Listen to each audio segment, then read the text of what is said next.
আমার মনে হয় সব শিকারী যাদের রাইফেল এবং ক্যামেরা এই দুটি জিনিস দিয়ে বাঘ শিকারের দ্বৈত অভিজ্ঞতা সঞ্চয়ের সুযোগ হয়েছে, তারা আমার সঙ্গে একমত হবেন যে এই দুই ধরনের শিকারের মধ্যে বিরাট পার্থক্য।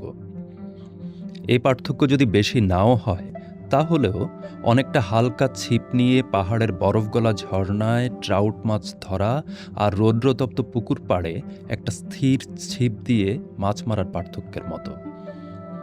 ক্যামেরা এবং রাইফেল দিয়ে শিকারের মধ্যে খরচের ব্যবধানের কথা এবং ব্যাঘ্রকুলের দ্রুত বিলুপ্তির মূলে এর অবদানের কথা বাদ দিলেও বলা যায় যে একটা ভালো ছবি তোলা শিকারীকে বাঘ মারার ট্রফি পাওয়ার থেকেও অনেক বেশি আনন্দ দেয়। তাছাড়া ছবি আনন্দ দেয় বন্যপ্রাণী সম্বন্ধে উৎসাহী সবাইকে, আর ট্রফি লাভের আনন্দ শুধু ট্রফি বিজেতার ব্যক্তিগত। উদাহরণস্বরূপ আমি ফ্রেড চ্যাপম্যানের দৃষ্টান্ত দেখাবো। চ্যাম্পিয়ন যদি ক্যামেরার বদলে রাইফেল দিয়ে বাঘ শিকার করতেন, ওর ট্রফিগুলো সব গৌরব হারিয়ে এতদিনের ডাস্টবিনে স্থান পেত, কিন্তু ওর ক্যামেরায় ধরা তথ্যগুলো ওর নিজের কাছে একটা চিরন্তন আনন্দের উৎস এবং পৃথিবীর সর্বপ্রান্তের শিকারীদের কাছে গভীর আগ্রহের জিনিস।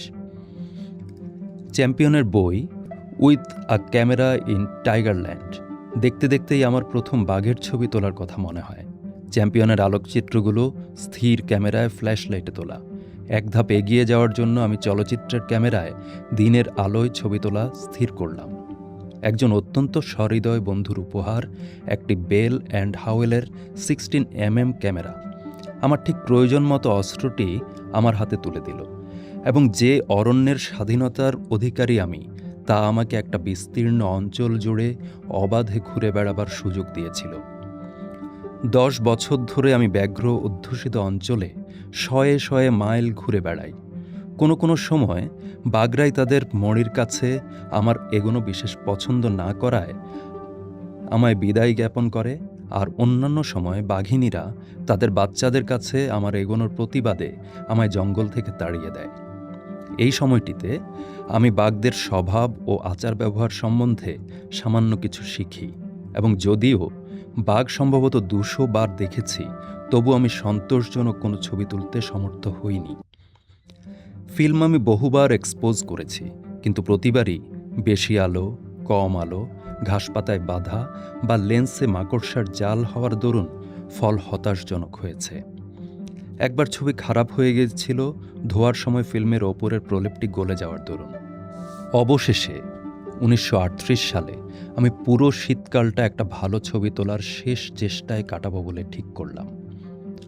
অভিজ্ঞতার থেকেই আমি বুঝেছিলাম যে যেমন তেমনভাবে বাঘের ছবি তোলা সম্ভব হবে না। আমার প্রথম চিন্তাই হলো একটা ভালো জায়গা বেছে নেওয়া, এবং শেষ পর্যন্ত আমি একটা খোলা 50 গজ চওড়া গিরিবর্ত বেছে নিলাম। তার মধ্যিখান দিয়ে বয়ে যাচ্ছে ছোট্ট একটা ঝর্ণা, আর দুপারে ঘন গাছ আর ঝোপঝাড়ের ভিড়। খুব কাছাকাছি ছবি নেওয়ার সময়ে ক্যামেরার আওয়াজ বন্ধ করবার জন্য আমি ঝর্ণাটা কয়েক জায়গায় আটকে কয়েক ইঞ্চি উঁচু ছোট ছোট জলপ্রপাতের মতো তৈরি করলাম। এবার আমি বাঘের খোঁজ করলাম, এবং পরস্পর বিচ্ছিন্ন 3টি জায়গায় 60টি বাঘের খোঁজ পেয়ে তাদের কয়েক গজ দূরে আমার জঙ্গলের স্টুডিওর দিকে আকৃষ্ট করতে আরম্ভ করলাম।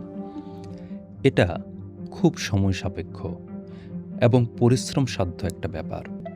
এর প্রতি পদে বাধা এবং হতাশা, কারণ যে অঞ্চলটায় আমি এই প্রচেষ্টা চালাচ্ছিলাম সেখানে বহু শিকার হয়ে গেছে, এবং একমাত্র দৃষ্টির বাইরে রেখেই অবশেষে আমি বাঘগুলোকে ঠিক যে জায়গাটিতে চাই সেখানে নিয়ে আসতে পারলাম।